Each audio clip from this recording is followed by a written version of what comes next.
Hi, welcome to Now What with Britt and Shawn. I'm Shawn. And I'm Britt. On our channel for grades K to 8, we learn new things and have some fun. Woo! And what are we going to learn today, Britt? Today, we're going to learn all about tornadoes. Yes, that's great. I know lots about tornadoes. For starters, I know that they form over the North Atlantic Ocean. You're thinking of a hurricane. Oh, I mean they form over the Northwest Pacific Ocean. That's actually a typhoon.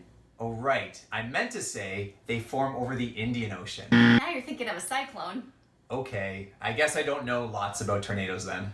Well, for starters, they actually don't form over water at all.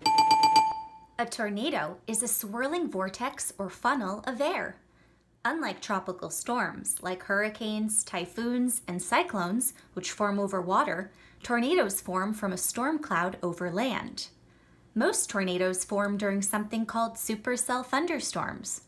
During these storms, cold, dry air from one direction meets warm, moist air from another direction, and they collide.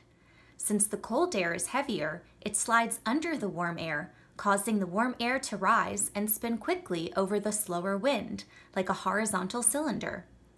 As the wind gets stronger, the warm air gets stronger too, until it forces the spinning wind up vertically, causing an updraft. From there, it can continue to grow. Once the tip of the funnel touches the ground, it becomes a tornado.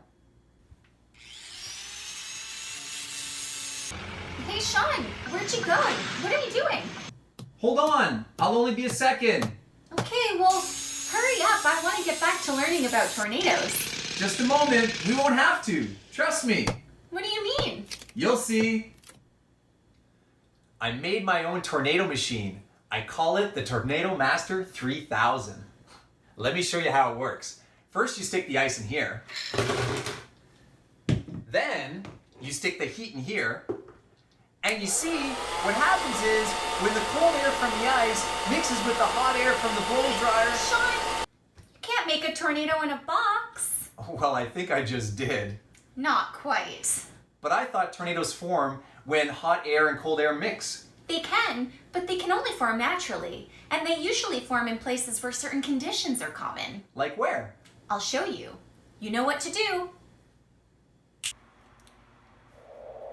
Tornadoes occur all around the world, but they occur most frequently here in the United States, where there are about 1,200 tornadoes a year. We're here in the Great Plains, in an area nicknamed Tornado Alley, because tornadoes are so common here. Tornadoes produce the strongest winds in the world and can spiral at speeds of up to 300 miles per hour or 480 kilometers per hour. Because of their powerful force, tornadoes can sweep things up into their vortex. That's what makes tornadoes so dangerous. During a tornado, it's best to stay inside, in a basement or underground where it's safe. Then what are we doing here? That's a great point. Let's get out of here. Well, if we don't live in the right area and we don't have the proper conditions, I think I know another way that we can make a tornado.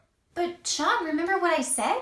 Tornadoes can be dangerous. Don't worry, I think I know a way that we can make one that's safe. So for this activity, we're not going to actually make a real tornado, but what we're going to do is we're going to make a vortex in a bottle, which looks like a tornado. So what you're going to need is, you're going to need a little bit of dish soap, a little bit of food coloring, 2 2-liter bottles, or you could also use 2 1-liter bottles, a washer, which is about the size of a quarter, and some duct tape. So the first thing you're going to do is you're going to take one of your bottles, whether it's 1 liter or 2 liter, and you're going to fill it up to about 3/4. Doesn't have to be exact, but you want to make sure you have enough water in there. And then I'm going to add just a little bit of soap. You don't want to put too much. If you put too much soap in it, it's going to get a little bit too foamy. So just a squirt, very, very small amount. Then I'm going to add a little bit of food coloring. And the reason why I put a little bit of food coloring in is because I want to add some color to it, and it just makes it look a little bit more snazzier. So just one little drop. You don't want to put too much in. So just one little drop.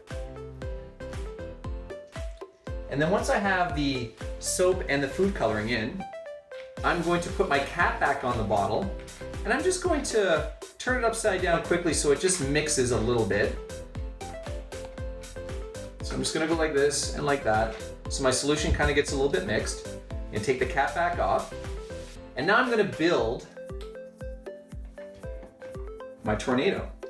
So what I'm gonna do is I'm gonna take the first bottle and I'm gonna add the washer on top. And then I'm gonna place the second bottle on top of that washer. So you wanna make sure that all three of them are lined together. And to safely secure it, I'm going to use some duct tape. Now, if you go online, you actually can purchase bottle connectors, but we didn't have a bottle connector, and you don't actually have to go to that trouble because this will do the exact same thing. You just have to make sure that everything is aligned and that it's nice and tight. So I'm gonna wrap the duct tape around, make sure it's nice and secure. And the reason why we're doing that is we want to make sure that none of the water actually leaks out when we turn it upside down. So I'm gonna put an extra piece on to make sure. And the good thing about using this duct tape and not using glue or anything is that we can recycle the bottles afterwards. There we go, that looks like it should be okay. And you can put more duct tape on too if you're not too sure. Just make sure that the bottles are aligned with the washer. Okay, so now that we have that, we are going to pick up our bottle and you're going to place your hand on the bottom of the bottle and your other hand on the neck, and we're gonna flip it over. When we flip it over, we're gonna do a circular motion with the bottom hand. Okay, it's actually gonna be on the top, and you're gonna flip it around, you're gonna twirl it like this, not too much, because if you do it too much, you actually will over-circulate it and your vortex won't appear. So when I do it, I'm gonna just do it a few times and you're gonna see, okay? By spinning the bottle in a circular motion, we're creating a vortex, just like a real tornado. What's actually happening here though is that the centripetal force, which is the force that pulls to the center of the circular motion, is trying to pull the water in. But the water is moving fast, so it goes around the center, creating a vortex. That was awesome. I told you I could make a safe tornado. I actually made one too. I filled a jar most of the way with water, and then I added a tiny bit of dish soap and a tiny drop of food coloring and some sequins to look like dust and debris. And if I flip it, give it a good swirl, I can make a vortex just like yours. Just like a tornado. Now what? If you want, you can test your knowledge of tornadoes with a fun quiz. You can find a link to the quiz in the video description below. We would love to see your tornadoes. If you want, you can take a picture and send them to us. You can find out how in the video description below. If you really enjoyed the video, make sure you like it and also subscribe to our channel so that way we can have more fun together. See you next time.